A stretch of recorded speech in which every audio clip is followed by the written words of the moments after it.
Okay, let's go. Come on, Joe, hit one out of here. Bring it again, Joe.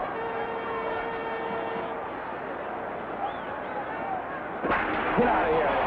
We put him in a gap. We put him in a real gap. Hey, man, let's go. Hey, let's go. Let's go. Let's play baseball. Let's play baseball. We attack. Let's play baseball. Yeah. Let's go. He put him in a gap, Beach. Yeah.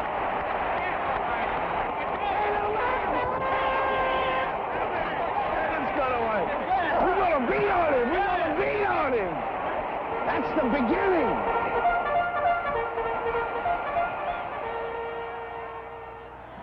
Like Sparky Anderson said, that was the beginning of the 1976 World Series. It all really begins in October with the League Championship Series, which you must win to get into the World Series. Ninth inning, the Reds 2 runs down to the Phillies. George Foster hits a home run, and now they trail by only 1 run. It comes in the 3rd game. The Reds won the first 2 and only need 1 more win for a sweep of the pennant.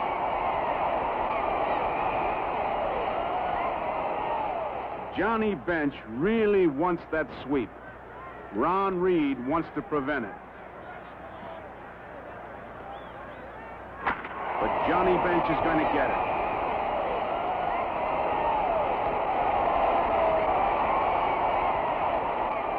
The back-to-back home runs set up the winning run. Moments later, Concepcion comes across with the winning run. The Reds are on their way to the World Series, playing red-hot baseball in October. In New York, Billy Martin and the Yankees had a pennant to win, too, but it didn't come as easily. A hot-hitting Chris Chambers steps up in the 9th of the 5th game. With only one thing on his mind, home run. Scores tied 6-6. Mark Littell of the Kansas City Royals against Chambliss. One swing, and there it is. And the Yankees are also on their way to the series.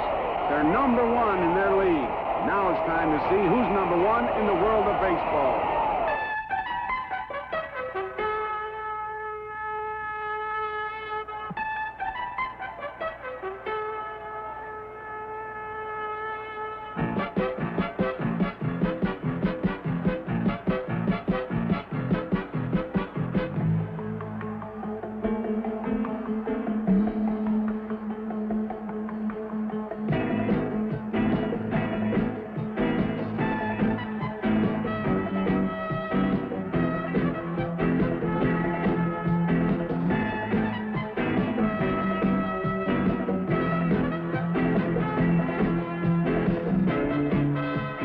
It's October 1976, and the New York Yankees and the Cincinnati Reds meet in the opening game of the World Series in Reds country.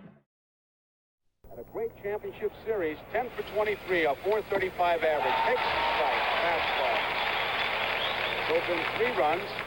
Thurman Munson. One of a couple players on that Yankee ball club. Many feel the most valuable player. There's what Casey Stengel used to call a 55-foot curveball, Tony.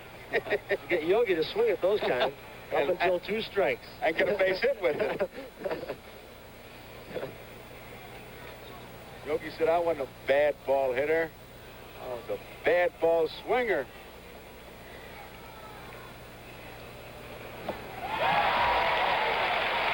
One ball, 2 strikes on Thurman Munson. There is Yogi. Coach with Billy Martin. Yankee teammates. Struck him out. 3-2 fastball, and he got him 2 strikeouts. 1, 2, 3 to go to the bottom half of the 1st inning. Cincinnati coming to bat. Here's the man who usually starts it off for him. Pete Rose hit .323 this year. Takes a fastball outside, ball 1. 10 home runs, 63 runs batted in. He was 6 for 14 in the championship series, .429 average. Strike. 1 ball, 1 strike. Nobody on, nobody out. Bottom of the first, no score.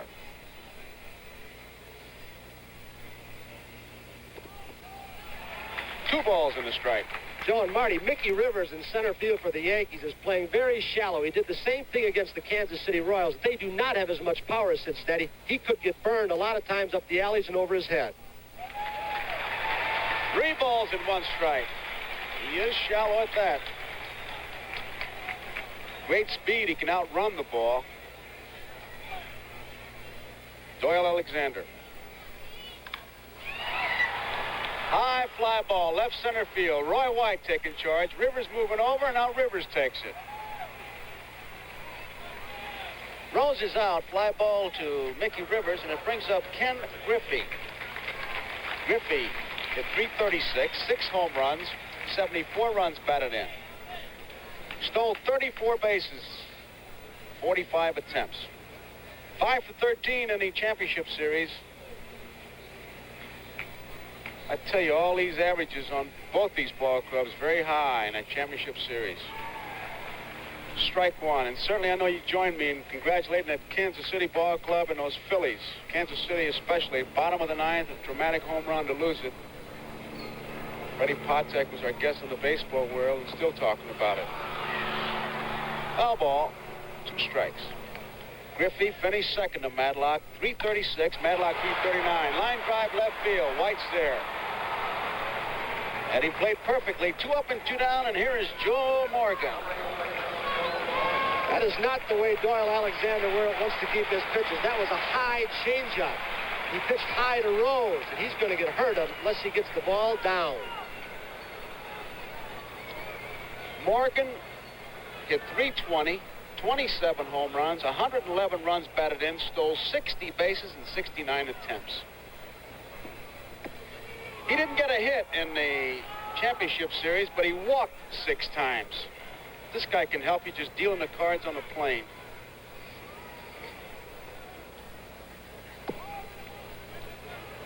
One ball, 1 strike. Doyle Alexander.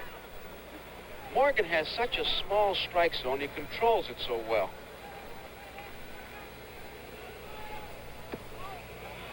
Two balls, 1 strike. Cecil Upshaw, a pitcher, had a great description. He said, even if you throw a low strike, his eyeballs are still not too far from the ball. And he's right. Don't see many guys with this kind of power, obviously. He's almost a strict pull hitter. Some left-handers will go the opposite way. He hasn't been swinging the bat well lately, he tells me. He's been having a little difficulty at the plate. Took some extra hitting practice. There she goes, deep to right field. Could be out of here. 1-0 Cincinnati.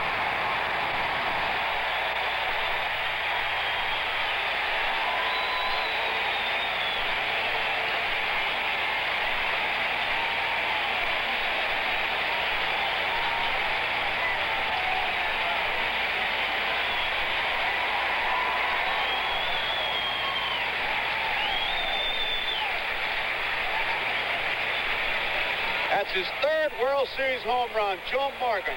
Looks like a low sinking fastball. That is Doyle Alexander's strength to pitch slow. But the Cincinnati ball club is a low fastball hitting club. Unusual. Most clubs are basically high fastball hitting clubs. Fastball outside to Tony Perez. Joe Morgan was a boxer. You'd have to say it was just a short knockout punch. It's just a very compact swing that he takes, but a lot of power. 2 balls, no strikes on Tony Perez. Up the middle, a base hit. Perez singles to center field.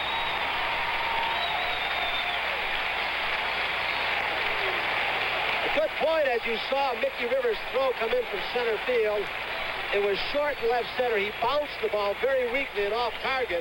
And you better believe the Reds are going to take advantage of those Yankee throwing arms sometime during this series. Here is Dan Dreesen. And for the first time, a designated hitter in a National League lineup. Tony Perez is not a base-stealing threat, although he stole 10 out of 15. A good percentage. There he goes. Here's Munson's throw. Got him. Perez is out. Munson to Stanley. That ends the inning, but the Cincinnati Reds take the lead on a Morgan home run, and watch this throw and tag. They're checking out Munson's arm. He threw a lot better the last 2 games against the Kansas City Royals, but even now you saw the ball tail away toward right field. Good tag by Stanley. So the score at the end of 1, Cincinnati 1, Yankees nothing. Here is Lou Piniella, count of ball 2. Piniella, the designated hitter. He hit .281 on the year, 3 home runs, 38 runs batted in. The Yankees think they can score a lot of runs, not necessarily off Gullett, but off the second-line pitchers.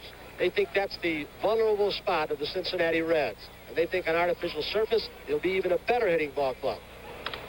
Line drive down the right field line. It's a fair ball. Should be extra bases for Piniella. Heading for second. He'll hold on with a double. He hit that ball right where it was pitched.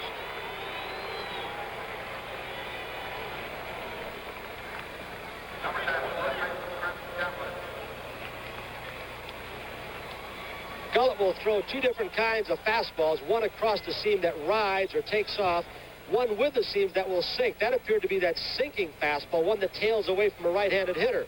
Piniella went with it well. Here's the man of the hour, Chris Chambliss. What a year he had. He's one of the couple of Yankees I mentioned. Could be the most valuable player in the American League. Hit .293, 17 home runs, 96 runs batted in. Takes the strike over the outside corner. Left-hand pitching doesn't bother this fella. He hangs tough. Fred Patek thinks he's the best hitter on the club, Tony. Good, interesting statement he made on your Baseball World show before the game.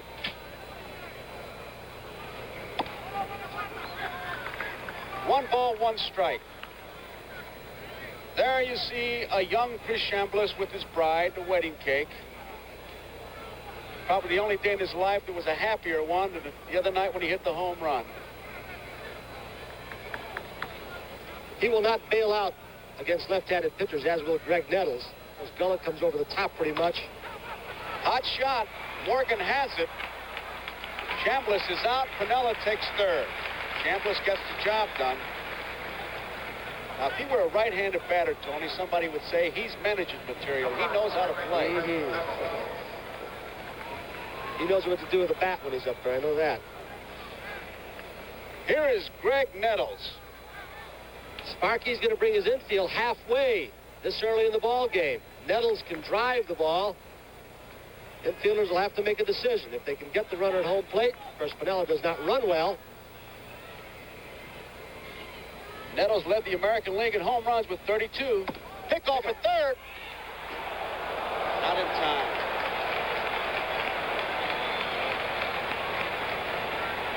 Boy, if you were thinking that anything's wrong with Bench's arm, that would certainly dispel all doubts.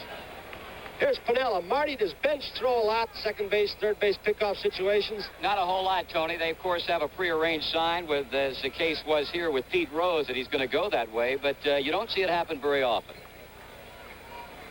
1-0 pitch. 1-1. Had a good replay of Piniella getting back the last time, coming back to the bag wrong. He came in foul territory. He should be in fair territory where that throw might hit him in the back and block Rose's view. Nettles drove in 93 runs. Misses with a fastball, 3-1. And boys, you're going to look at some real cripple shooters in this game today. That whole Cincinnati ball club, and here's a guy who likes to take a shot at that 3-1, 2-0, 3-0 pitch. I'd say the 2 best, this guy that played for the Yankees, Nettles, and Perez for Cincinnati. High fly ball center field. It's going to be deep enough, way back on the warning track. Geronimo makes the catch, and here comes Piniella. We're all tied up. Sacrifice fly for Greg Nettles. Marty, that ball carried well to dead center field. How does the ball carry in this park? Well, that right there, Tony, very surprising because basically in this ballpark, if you're a pull hitter, whether you be left-handed or right-handed, you could have a fine year because it's a veritable jet stream down both foul lines. But when you get maybe 20 or 30 feet out from each line, you've got to hit the ball a ton. And that ball, as you said, did carry extremely well. 1 apiece. Here is Elliot Maddox. Strike. Went around, says Lee Wire. They play Maddox a shade towards right center field. Here's a shot of the defense. See Geronimo over in right center. Bouncing ball, Rose comes in fast. Gets him. Maddox is out at first. That ends the inning. As we go to the bottom of the second, New York 1, Cincinnati 1. Here's Dan Dreesen. Pretty historic right here. Dreesen, the first guy in a National League uniform to be in the designated hitter role. There is George Steinbrenner, principal owner of the New York Yankees. Gabe Paul's seat next to him, but he was up there checking something. That ball's well hit right field. Rivers is going back. Going to have room. Makes the play. You know what I like about Sparky, Marty, and Tony? He doesn't make any bones about it. He says the World Series is center stage. I got an ego. I love them. I don't think it was never more evident than it was last year in Boston, Joe. He loves people. He loves to talk. And I think when you make a comparison between Sparky and Casey Stengel, you're making the ultimate comparison. And I'll tell you, we miss good old Case. George Foster. Foster, 121 runs batted in, led the league, hit 306 with 29 home runs. He can do more things to irritate other pitchers than anybody in the league, I believe, Marty. I think we'll probably see it here sometime during the course of this game, maybe at this at-bat, Joe. He's constantly in and out of the batter's box, as you see him here, and it tends to, as you say, upset the pitchers. Doyle Alexander with a count of 2 balls and no strikes.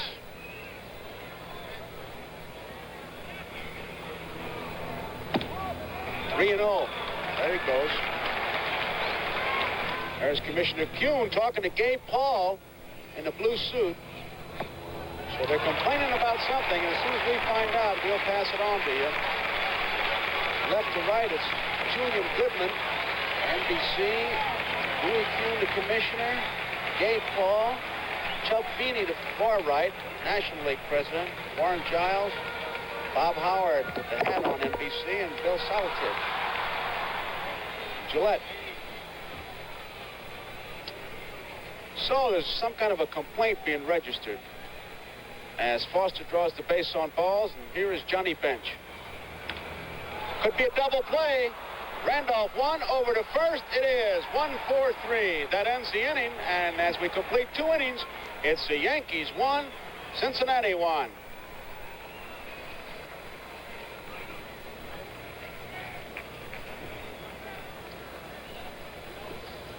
All tied at 1 apiece.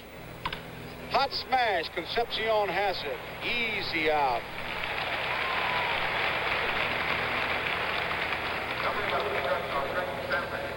Seems like Venezuela has a market on great shortstops. Back from Chico Carrascal with the White Sox, then Luis Aparicio, and now this guy, David Concepcion. They do something right down there teaching those infielders. Then they sent him to Warsaw, huh? They must.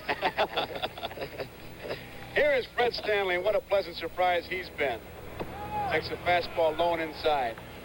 Fred Stanley for the year hit .238, 1 home run and 20 runs batted in. Not a power hitter. He lays the bat on the ball, hits it to the opposite field, and that's the way they got the defense set up. There's a strike. Geronimo is very short and in right center field.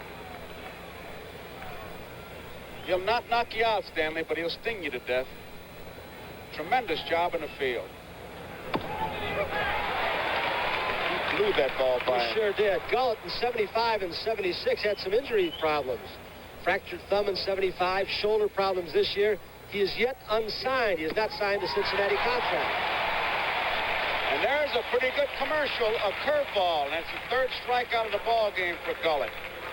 Struck out Rivers to start the game, Munson, and now Stanley. Here is Mickey Rivers.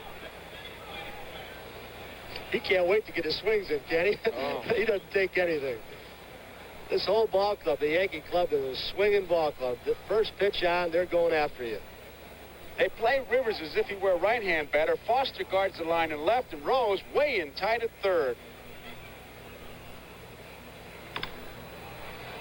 Morgan will have to hustle. Here's a throw. They got him.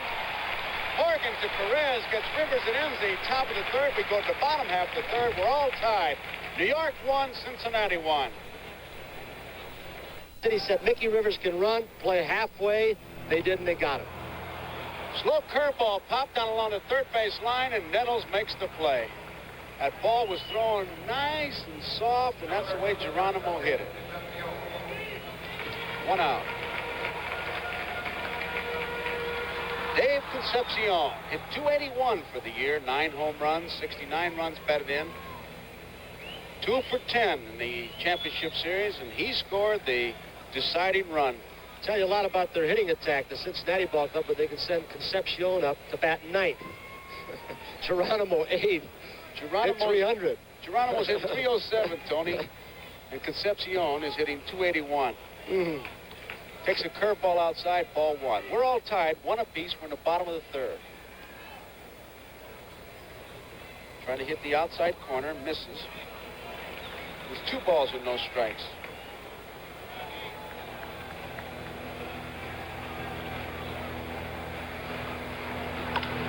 Line drive, base hit, left center field. This could be extra bases for Concepcion. He might try for 3. Rounding second. Here he comes. They're testing the arm.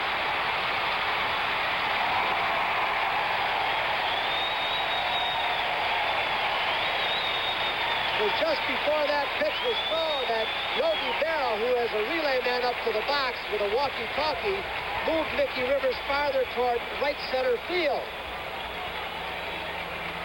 You see there how they took advantage of the arms. Randolph, actually the second baseman, went to left center field for the cutoff. His arm is stronger than Stanley's. So it's a 3-base hit for Dave Concepcion. All tied, 1 apiece. Bottom of the 3rd, here is Pete Rose, who tried to center field his first time up.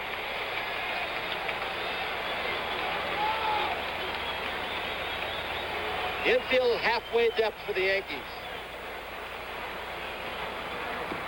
Look out. Pickoff. Close. Look at Sugar. Yankees like to try that play with a right-hand batter.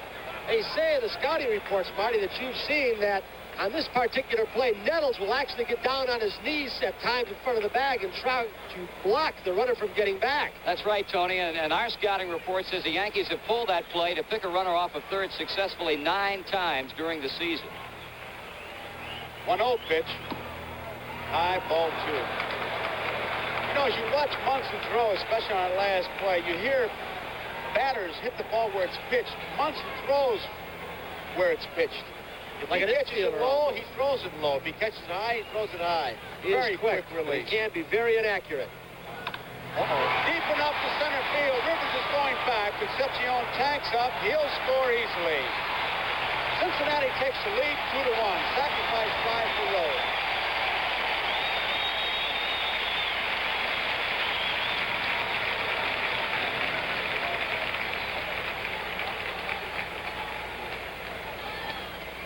Cincinnati bench, they got a lot of life. Pride, they call it. They like to win, want to win, know how to win. Here is Griffey.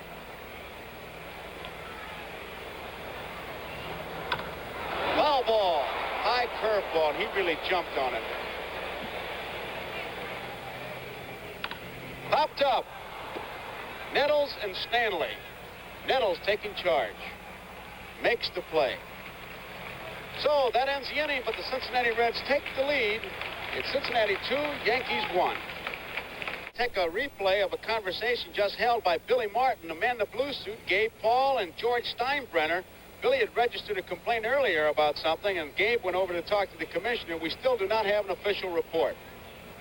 We'll have it in a minute. He's coming back. And here's Marty Brenneman of the Cincinnati Reds for the play-by-play. Thank you, Joe, and hello again, everybody. First pitch by Don Gullett to Roy White, leading off this Yankee 4th inning is a fastball high. Gullett again with a payoff. Here's Pete Rose, and that's 1 down.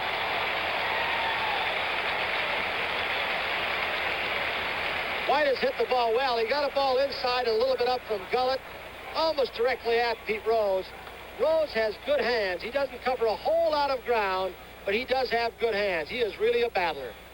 Got great reflexes, Tony. The guy has done a super job for the Reds at third base. It was a gamble last year. People thought Sparky Anderson was crazy when he made the move early in the year, but it's been the thing, I guess, more than anything else. It solidified this ball club because it allowed George Foster to go to left field on an everyday basis. Thurman Munson struck out swinging in the first inning. Should be played by Griffey.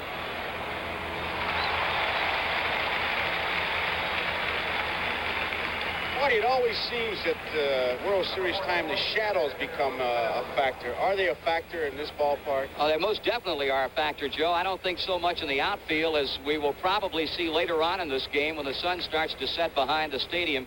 You're going to have first the plate in shadows, the mound in sunlight, and especially it's difficult when you've got a hard thrower like Don Gullett pitching.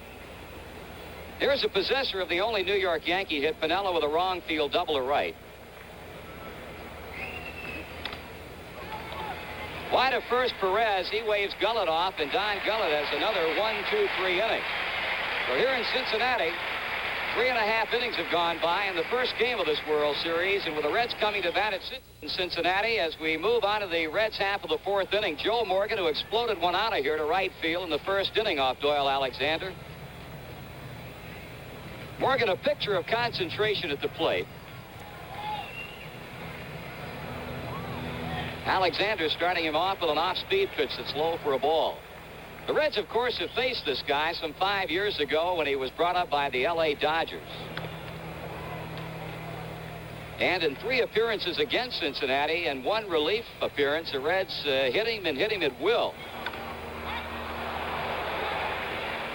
With a foul back, Munson giving chase, but will not have a play. The count is full. Morgan, a great fastball hitter. He has a lot of confidence in his ability not to have anybody throw the ball by him. He stands almost up in front of the plate at times, daring you to throw the fastball by him. The position that Alexander got him in the first inning, Joe, of Tony, a very precarious spot for Doyle Alexander. Roy White there to play the fly ball to deep left center field, and there's one away.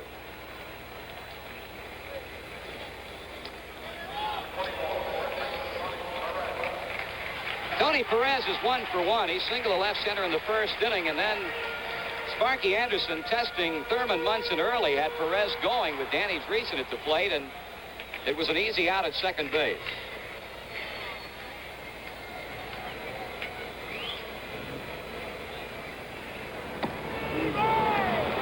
He is going with a lot of slow stuff. Slow curve that time. He even pulled the string on Morgan on a 3-2 count.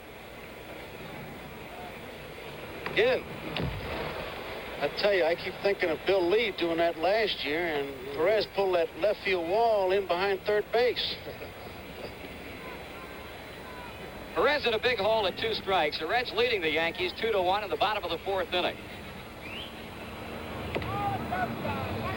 That was a good shot of Munson, who gives the target with the glove. He just moved out. Let's see if he wastes this pitch to set up the 2-2. Change up, wiggle of the fingers. That's going to be for extra bases as Roy White will have to go to the 3:30 mark in left field. Tony Perez getting off to a good start in this World Series as he has singled and doubled and as many times up. It's an interesting way of pitching and playing a defense right there. Nettles was way off the line at third base. Roy White was in left center field. They pulled the string, daring him to pull the ball. Tony, a lot of times when that happens, there's a shot of as it gets by Nettles, is that sometimes a pitcher will change on his own. I know when I was with the Cardinals, Kurowski always wanted to know when the change of pace was coming so he could guard the line. You can't play way in a hole and then throw a change of pace. They'll pull it right down that line as the bullpen gets busy. There is Dick Tidrow. So the Reds, who lead by a run, have Tony Perez at second base with 1 down, and the designated hitter Danny Dreesen up. Slow breaking ball is in for a strike. No balls and 2 strikes.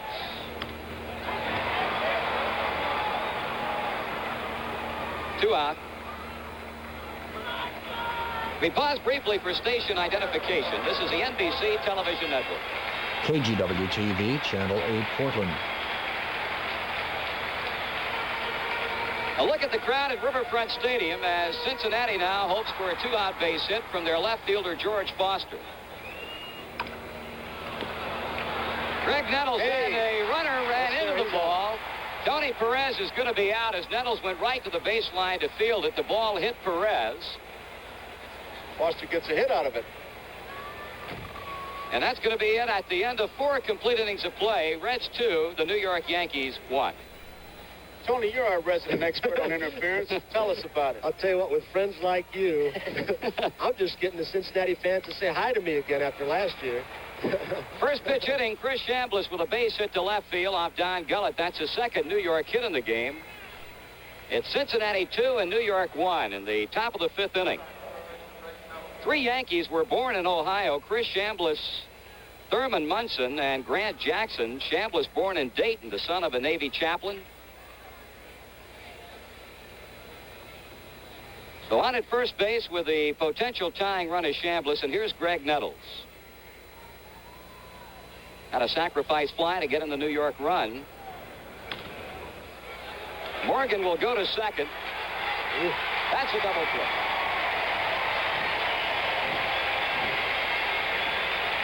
The most underrated phase, I believe, of this entire Cincinnati ball club defense. The quickness of Morgan, and watch Davey Concepcion make Chambliss get on down.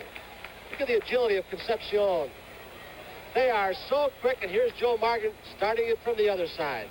He takes a lot of pride, Marty, in his defensive ability. He's worked hard at it. That he does, Tony, and interesting the way he was playing Chris Chambliss. Really pulled over toward first base, but still had plenty of time to get the ball to Concepcion and on for a double play.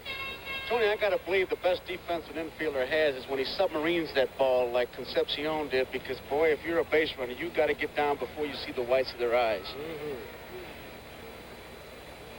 Elliot Maddox 0 for 1, a bouncing ball to third to retire the Yankees in the 2nd inning.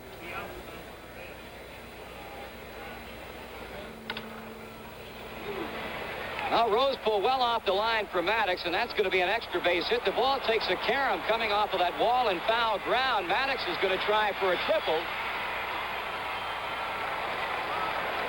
He had some trouble running. You could see the injury. He had a knee operation. He got to second base. He was about running out of gas. Almost had to pull into the pits for repairs. But watch him run, and you can pick up that limp. There it is. We talked about the Cincinnati speed an awful lot, but with Maddox, White, Randolph, they also have good speed on the base pass. Maddox taking a page out of the Pete Rose book with a head-first slide. Willie Randolph, who played against Cincinnati last year in postseason play, but in a different uniform. Strike to him. He was with the Pittsburgh Pirates and faced the Reds while with that club in last year's National League playoff. Outfield playing Maddox the other way, or rather Randolph. He goes to dead center field, but Geronimo is there, and that's the inning. Cesar Geronimo with the inning-ending catch on Willie Randolph at the end of 4.5. Reds 2, Yankees 1. Johnny Bench for openers in the bottom of the 5th inning. It's 2-1 Cincinnati. Alexander missing down and away with a breaking ball to Bench, who hit into a double play his first time. Coming back toward us and dropping just downstairs. 1 ball and 1 strike. Bench had a shoulder injury part of last year. How much is a carryover for this year? Well, the batting instructor for the Reds, Ted Kluszewski, felt like that Johnny got into some bad habits last year as a result of the shoulder problem that he could not get out of this past season.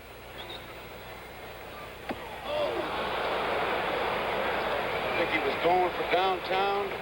Trying to make it 3-1. Yes, he was. That's a bad ball, high fastball, but if you're going to swing, that's the way to swing.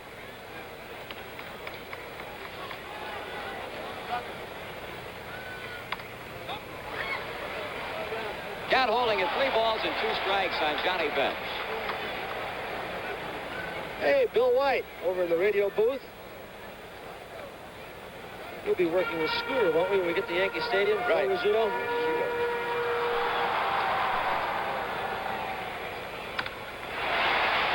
Bench hits the ball well, and Mickey Rivers will have to play it on a hop.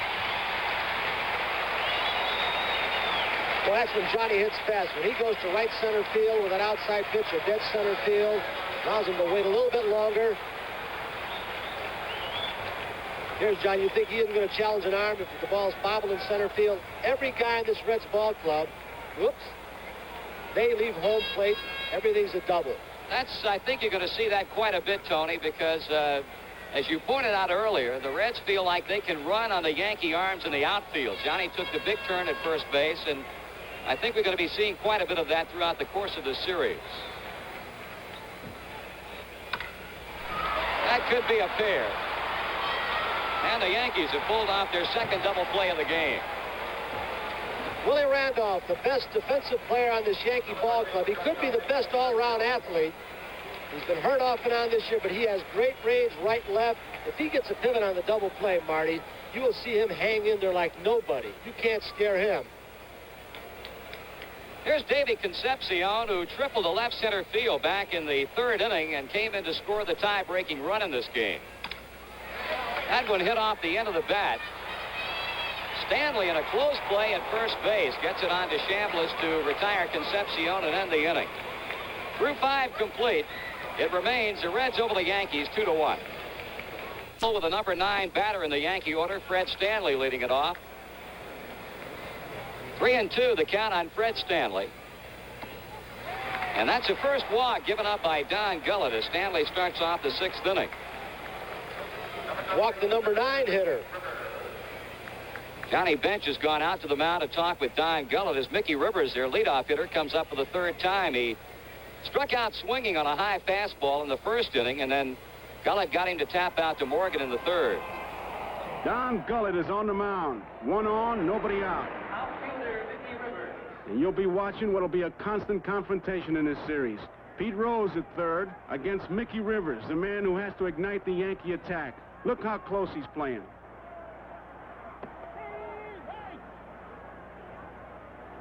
Hard to tell if Mickey Rivers is talking to the umpire or Rose.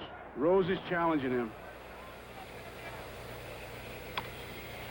Takes it with him, but Gullett plays, and they get the lead runner on the throw to Concepcion. That is something that the entire Cincinnati Reds ball club does better than anybody. They always keep the force in order. They always get the lead runner. Look at Gullett bounce off the mound very quickly. He knows Stanley does not run as well as Rivers. They are a super club, keeping the force situation all the time. Mr. Rickey, as we look at Sparky Anderson, Mr. Rickey used to always say, to win, on defense, you have to keep the double play in order. On offense, stay away from it by hitting behind the runner. And you saw a good example, because that's as good a fastball as he's thrown today. Gullett threw it to Concepcion. So with 1 out now and 1 on, here's Roy White. Marty, it's got to be tough for Rivers if he's thinking about stealing, because Gullett gets rid of that ball so fast. He's got, now it's called a quick release. When I was playing, he just got rid of it.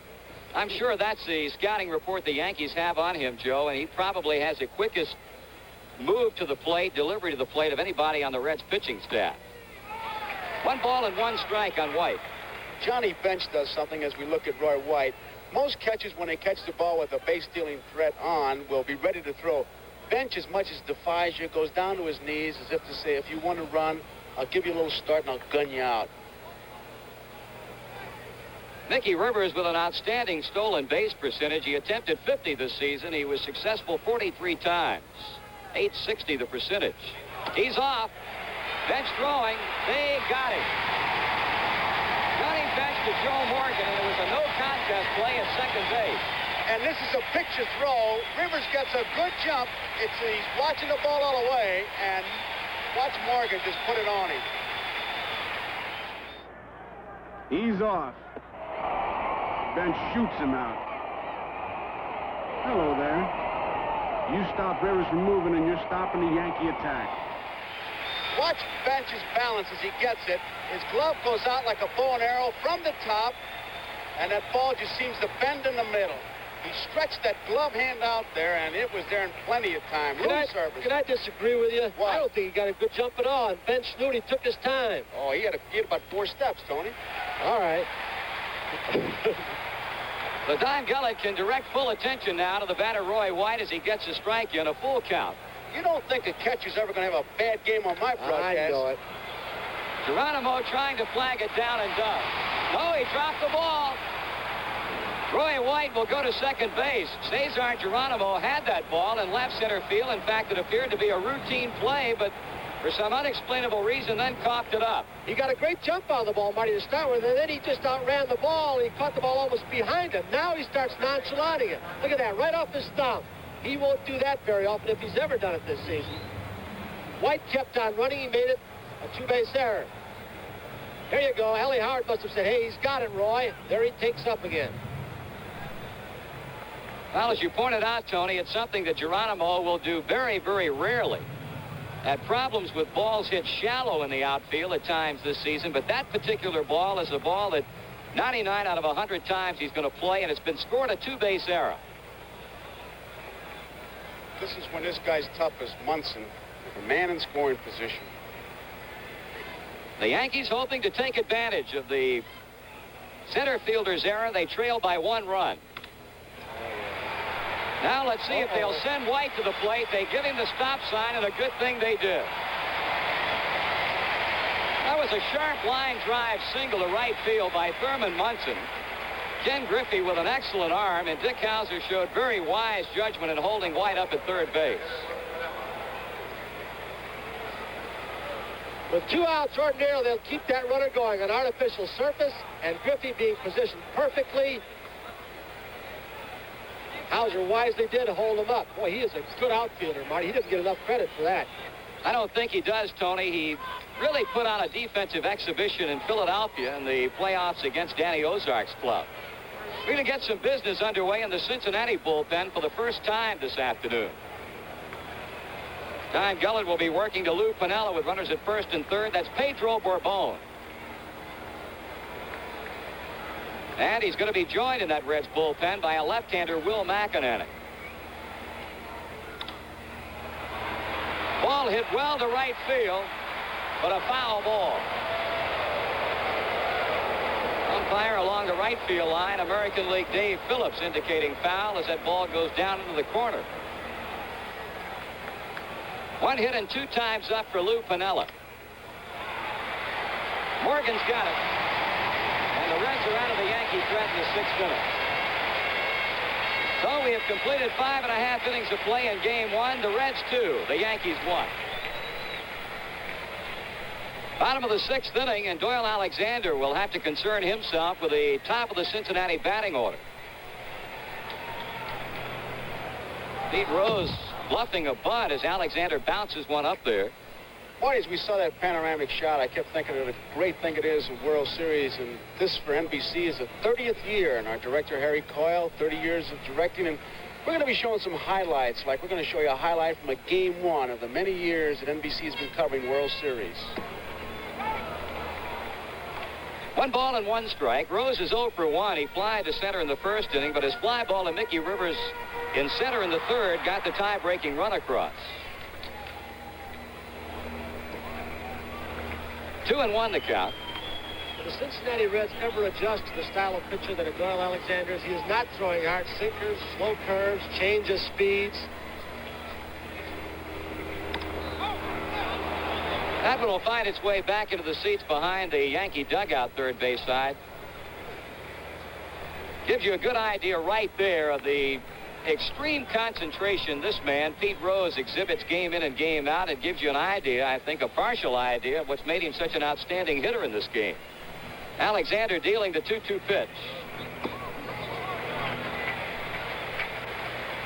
Tony, in answer to your question a moment ago, Doyle Alexander, his style of pitching, the off-speed pitcher, is a kind of pitcher that can give the Reds a lot of trouble. Rose has walked to begin the home half of the 6th inning, making 2 walks on the day by Doyle Alexander. So Ken Griffey stepping in as Rose walks. Griffey is lined to left field. He has also popped up to third base. Nettles in close looking for a bunt, but your club doesn't bunt a whole lot during the season. Griffey with his good speed beats the throw to first base as the Yankees bid to get their 3rd double play. Great shot down at second base of Pete Rose. He does what so many of these Cincinnati guys do, breaking up a double play. But watch Willie Randolph as Rose comes out to get him. No chance for a double play, but he hangs in there. He makes the pivot. He gets rid of the ball. Watch this. You think it's easy down at second base? Especially if you're second base, because he's coming from behind you. He stays right with it, doesn't he, Randolph? That Rose, he did everything to break it up. I'd put a Windsor knot in Randolph's knee. What a shot from that left center field camera. That is one tough kid down there. Marty, it's interesting what Morgan does to the base runners when they want to run. He gives them a sign. He does, Joe, because he does not like to know, does not like a runner going unless he knows about it beforehand. First pitch is in on him for a ball.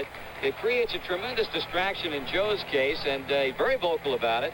And if the runner is going to be going, on cue from Sparky Anderson to George Scherger to the runner, in this case Ken Griffey, Joe Morgan wants to know about it in advance.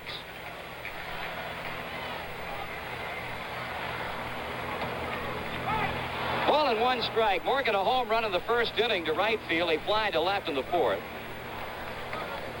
8 of the 9 Red starters in double figures in steals.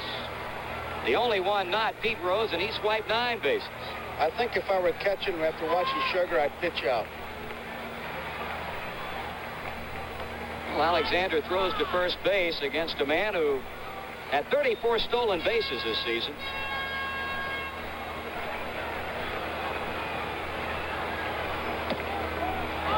Two balls and 1 strike, and you have to feel that maybe Doyle Alexander is thinking just a bit about Ken Griffey at first base.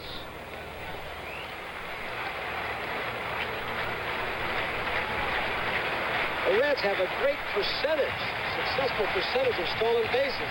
They rarely get thrown out by anybody. They have good stealing days against guys like Yeager and Brody. Here's a Oakland, California's Joe Morgan.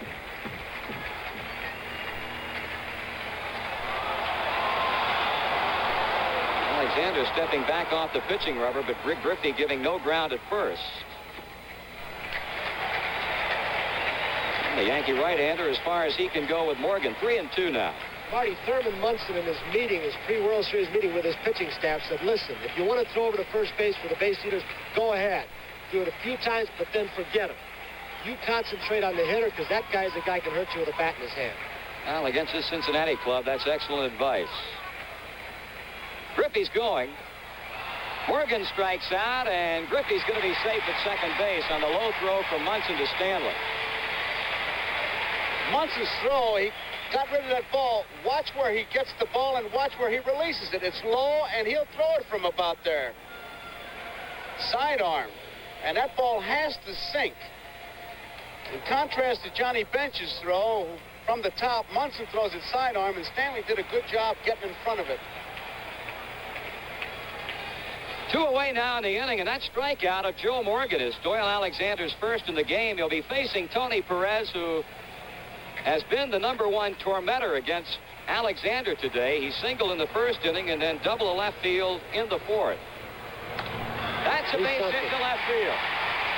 Griffey getting the green light, and Tony Perez doing it for the Cincinnati Reds this afternoon. It's now 3-1. The guy who has been either very, very good or very, very weak in World Series play, Perez. In 1970, he was 1 for 18. In 1972, hit at a .435 clip. And last year was 5 for 28 at 179, but 3 of those 5 hits were home runs. Sparky Lyle, Dick Tidrow, double-barrel action in the New York Yankee bullpen. Designated hitter Danny Dreesen a call strike. Tidrow, the right-hander, Lyle, the left-hander for the Yankees. Tidrow's arm has got to be hanging. He put in a lot of innings against Kansas City. That one's going to be played by Thurman Munson. The Yankees get out of the inning, but the Reds with a run. And as we have completed 6 innings of play, it's Cincinnati 3 and New York 1.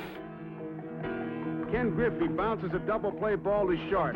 But watch Rose keep up the attack as he says hello to Willie Randolph in his first World Series.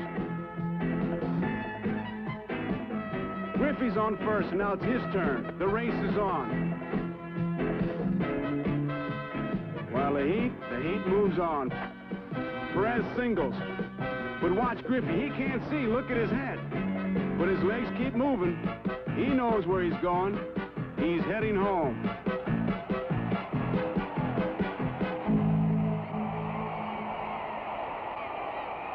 Fix your hat, Ken. You got it.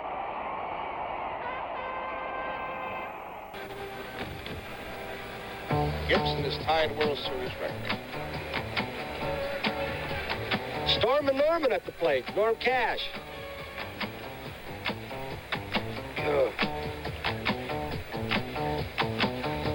1960 1968, Bob Gibson. New World Series record. There it is, 16 strikeouts. Willie Horton.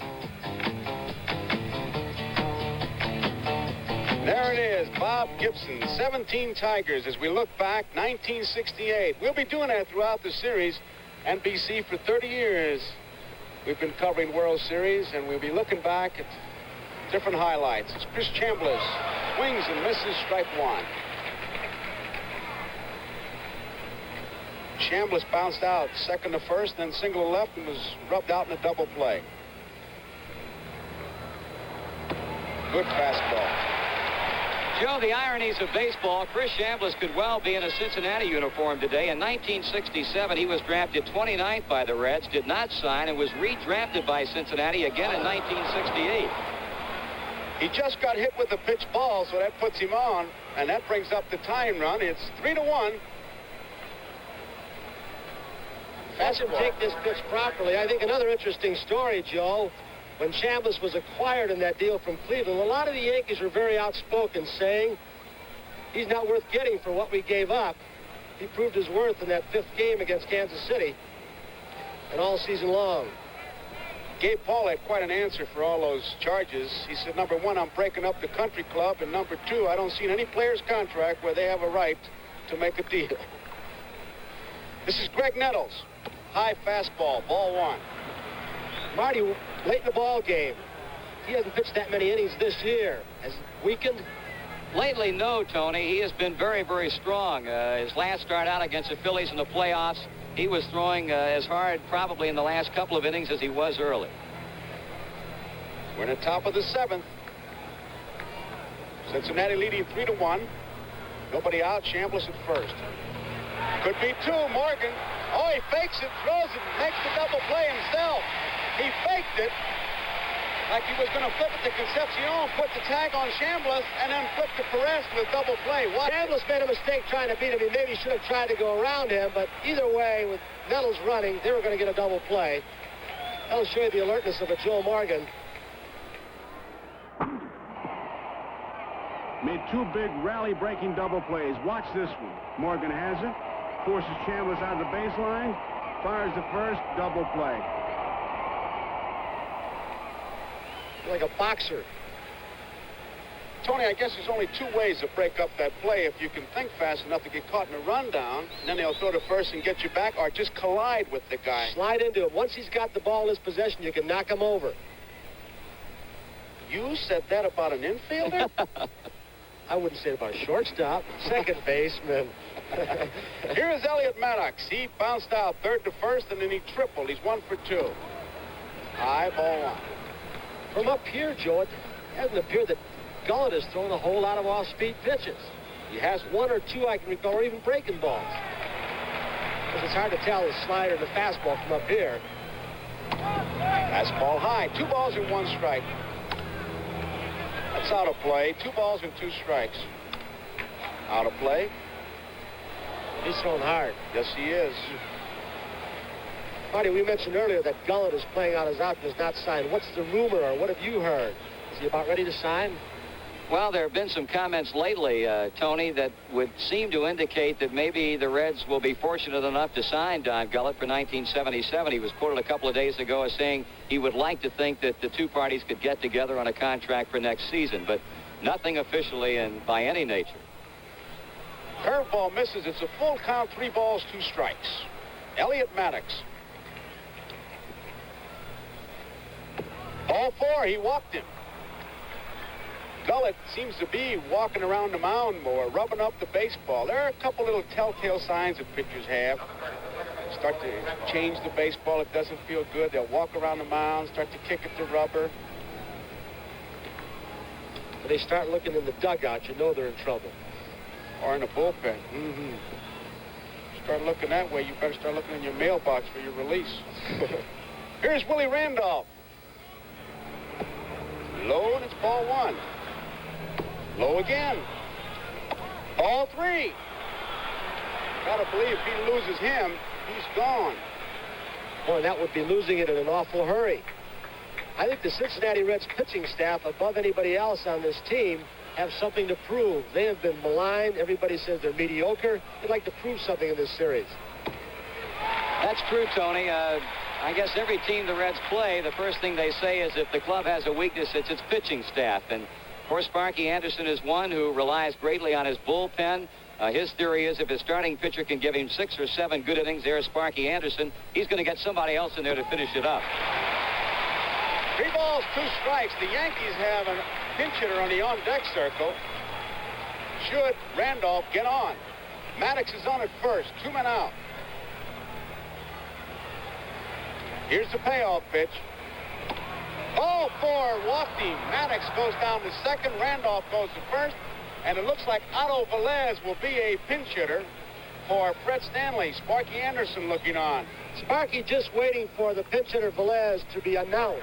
Then he is officially in the ball game. You may see him jump out very quickly. But if he does that and changes to a right-hander, you better believe that Carlos May or Oscar Gamble are going to grab a bat. Joe Morgan's standing out there waiting for the official announcement. Sparky's, I guess he's been announced. Sparky's now saying, hey, who do we want to pitch to, Velez or see May or Gamble? He'd rather pitch to Velez. Here they go. Velez, 2 home runs, 10 runs batted in, hitting .266. He had a cut in a fastball, strike 1.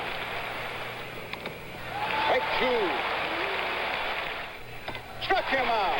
Don Gullett needed a strikeout, and he got it. The 4th strikeout, he just reared back and loaded the wagon.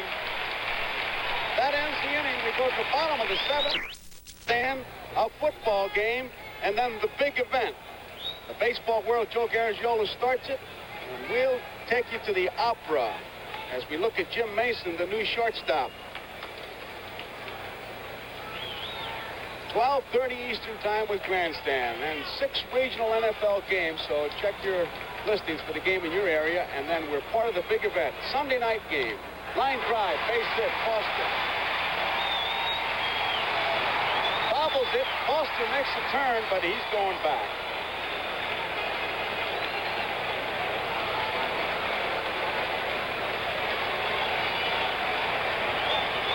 When you're in the outfield, it's got to cause you a few anxious moments if you know your throwing arm is not that strong and you know the Cincinnati Reds runners are running right from home plate.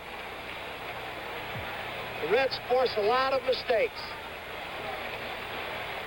Johnny Bench with Foster at first. Foster stole 17 times, 20 attempts. Low ball 1. He doesn't get much of a lead at all. Best way you can measure it here, it's easy, is how far does he get on the artificial surface, and Foster doesn't. What a hole Bench has got between Randolph and Chambliss. He can go that way on occasion, and Sparky will hit and run once in a while with him. Line drive, right field. Nobody's going to get this one. Off the wall. Foster is heading for third. The ball gets past Maddox. Foster's going to try to score. Bench is heading for third. He'll make it. A triple for Johnny Bench.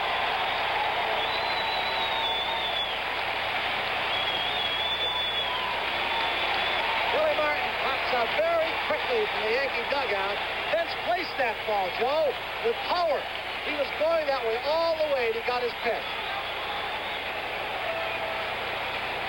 Maddox, as we watch the play again, not familiar with the ballpark here in Cincinnati. He's not playing the Karen Point right. He slipped. He's got those bad knees. Ball got on him a little bit quicker than he thought it would. Bench showing excellent base running judgment. Tony, he tried to shoot that gap as we look at Billy Martin talking to Alexander. He's going to make a move. Sparky Lyle is coming in. So there's a break in the action with the score here. Cincinnati 4, the Yankees 1. Right now, Sparky Lyle with Johnny Bench on third. Nobody out, 1 run in, 4-1. Cincinnati out in front, and Geronimo is the batter. Strike 1.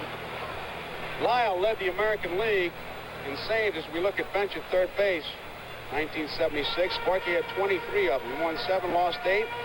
64 games, 2.26 earned run average. Left by Munson. Here comes Bench. He'll make it. Munson can't find it. It's a 5-1 ball game. Wild pitch charge to Lyle. The wild pitch touches Sparky Lyle. This is not the kind of situation when Lyle is throwing right that he would ordinarily come in on. He would usually come in late in the ballgame when his club is tied or ahead.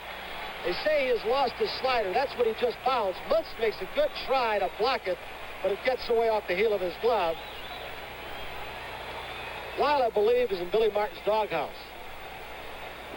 Of course, when you don't pitch well, it's easy to get in the doghouse.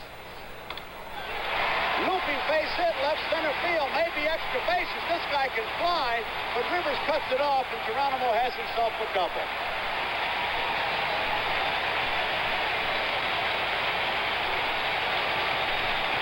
Nobody out. 2 runs are in. 5-1 Cincinnati in the bottom of the 7th with Geronimo at second base. Joe, I think that the Reds are playing on a great deal of emotion today and generated not so much or in addition to the fact this is the first game of the World Series, but by virtue of an article that appeared in the Cincinnati Morning newspaper, Billy Martin's comparison position by position, and it seemed to upset a number of the Reds players in that they felt like they were slighted in favor of the New York Yankee ball players.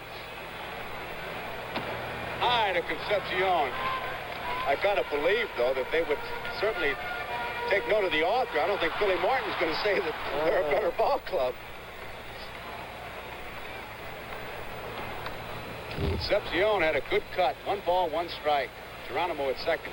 Joe, the Yankees came into this World Series under not ideal circumstances. Their pitching staff is highly regarded.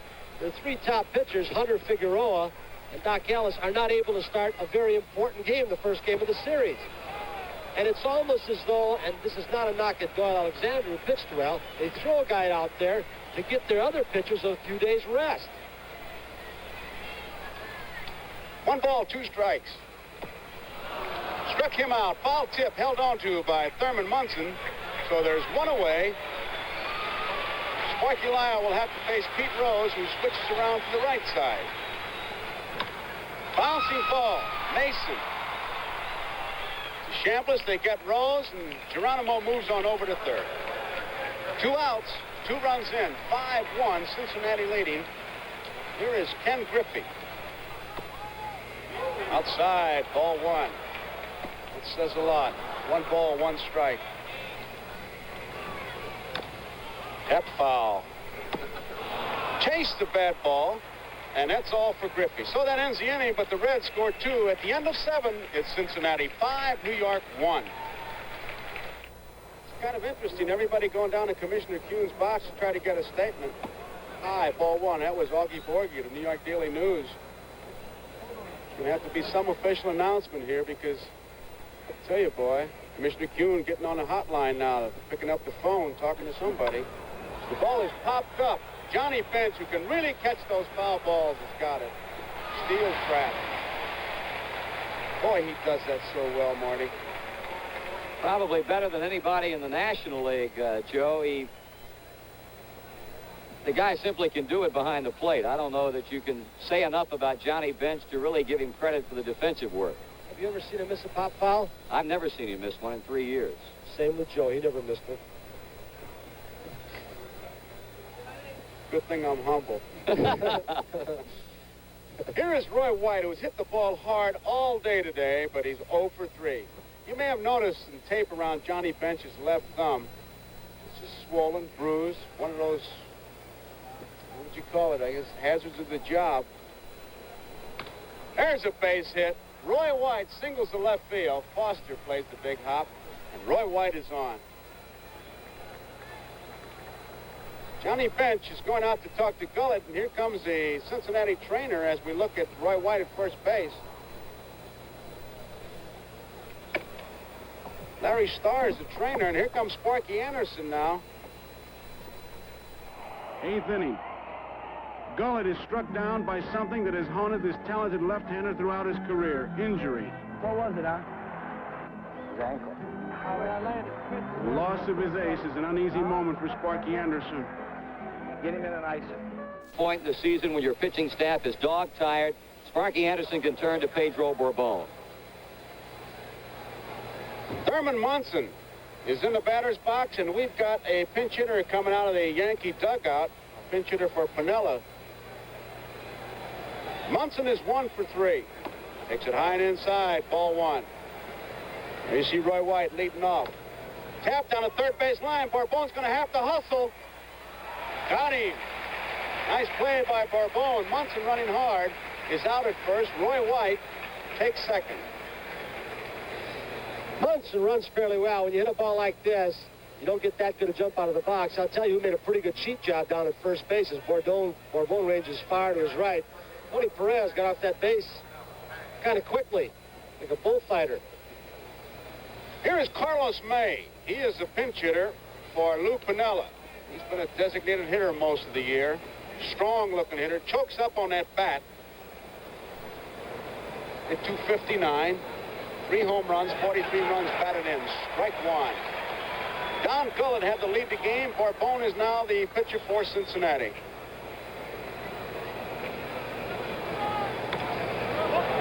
Line drive, right field. One-hand grab by Griffey.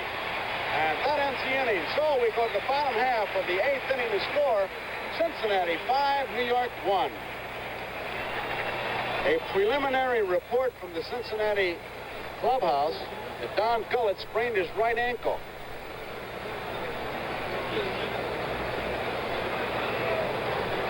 Here is Morgan. Hit a home run. Give the Cincinnati Reds a lead in the first inning. Takes it outside. Ball 1. Fly to left and was out on strikes. Boy, there's a stream of reporters going down to see the commissioner. Now Will Grimsley, the AP's down there trying to get a report. As Morgan lines to Randolph. In case you joined us late, what happened? The sequence, Billy Martin talked to George Steinbrenner and Gabe Paul, who are seated in the official box. And with that, Gabe Paul got up, left, and went to talk to Commissioner Kuhn. 2 innings later, back he was, and it's supposedly, and it's an unconfirmed report that I'm giving you, a delicate situation involving technical equipment. They've also talked to Lee McPhail, who is the Lee Wire, the umpire. Talked to everybody except Secretary of State Henry Kissinger. 1 ball, 1 strike on Tony Perez. Good cut. He was going for downtown. Tony's had a big day today. He singled in the first inning, was out stealing, and he doubled in the 4th inning, and he drove in a run in the 6th. He's 3 for 3. The guy they're once again talking about trading. One of the most consistent RBIs, the most consistent in the National League over the past 10 years. 1 ball, 2 strikes. Chase the bad ball. Perez is out on strikes. Munson has to tag him. Tough part of the ball game to hit it. Now you can see the shadow has gone halfway between home plate and the pitcher's mound. And on a sunny day, the hitters have difficulty picking the pitch up. They're going to score runs daytime here. Do it early. Looked like that screwball, Tony. He turned it over. Danny Dreesen. He's 0 for 3. Strike is called by Lee Wire. Fastball. Once again, activity in the Cincinnati bullpen. Raleigh Eastwick. Looking ahead to the 9th. Chambliss, Nettles, and Maddox. Chambliss bobbles the ball, and Sparky Lyle turned into a spectator, and there's nobody there at first base. Sparky Lyle didn't cover first. Dreesen runs very well. Chambliss was playing well off the line. He may have taken his eye off the ball. He might still have had time to throw him out had Sparky Lyle go over, although I doubt it because he was playing deep. Good thing he held on to the ball. Sparky just froze. 2 outs. And here is George Foster. Foster walked, single. High fly ball, left field. Roy White waiting, makes the play. So that ends the inning. And at the end of 8, it's Cincinnati 5, New York 1. We look at the commissioner's box, and he's on the telephone. The official announcement is, we get it from Bob Weirs, and he's here to make sure I say it right as we watch the commissioner still on the phone. Bouncing ball, and Perez takes it, and Chambliss is out. The Yankees were given permission to use people in the upper deck with technical equipment to help them set up the defense. When it was set up, there were some variations as to what was previously agreed to, and the commissioner was not satisfied with the new setup, and so he withdrew his permission for the date. They'll have another meeting, cinch, and come up with something. So there's all the intrigue as we watch Greg Nettles. 1 out. Cincinnati leading 5-1. We're at the top of the 9th. Right at Tony Perez. One-hand grab. And they're 2 away. Ball was hit hard, but right at him. Here's Nettles' line drive. Tony Perez, of course, playing deep for the left-handed batter and had to backhand that hard-hit liner just off the edge of the AstroTurf. Joe, we were talking yesterday about Tony Perez, one of the most underrated first basemen defensively in baseball. That's what his manager says about him, and there you see him as we got a pinch hitter for Maddox. Oscar Gamble has come on to pinch hit with nobody on. 2 men out. Top of the 9th, Cincinnati leading 5-1. Bourbon in relief of Gullett, who sprained his right ankle. Ball 1 outside to Gamble. Oscar Gamble.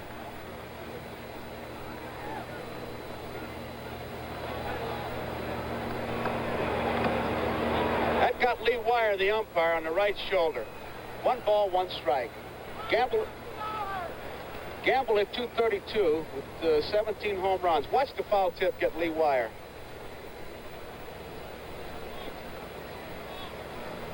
Right off the right shoulder. Boy, that hurts. High, ball 2. 2 balls and 1 strike. Lee Wire's a pretty good-sized target there. He's a big man.